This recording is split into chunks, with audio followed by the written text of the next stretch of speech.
The forest was cold and silent, but the silence was shattered by a sharp, metallic snap.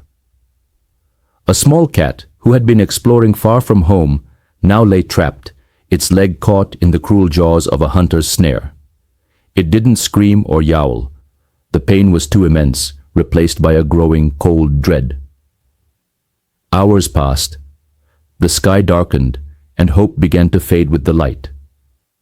The cat was exhausted, its body trembling not just from the cold, but from utter despair. It was in this moment of absolute hopelessness that the ground began to tremble. From the dense woods, a figure emerged, massive and dark. It was a giant bear, a creature of immense power and a symbol of the forest's untamed danger. The cat froze, its heart pounding against its ribs. This was it.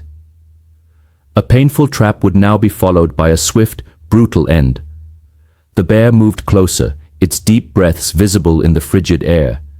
It lowered its massive head, sniffing the air around the terrified cat. But the bear did not attack. Instead, it did something no one could have predicted. With a low grunt, it nudged the steel trap with its powerful snout. The cat flinched, but the bear was surprisingly gentle. It examined the mechanism, its dark eyes filled with a strange, focused intelligence.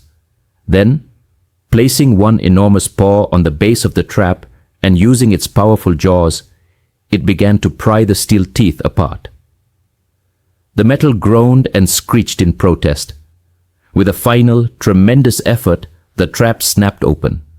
The cat, now free, could barely move. The bear lowered its head again and gently licked the wounded leg, its rough tongue cleaning the injury. It was an act of such impossible tenderness that it defied all logic. The bear stayed for a few moments, a silent guardian, until the small cat finally regained enough strength to limp away. It paused at the edge of the trees, looking back at its unlikely savior, who watched until it was safely gone. Sometimes the greatest saviors are found in the most fearsome packages, reminding us that compassion knows no species.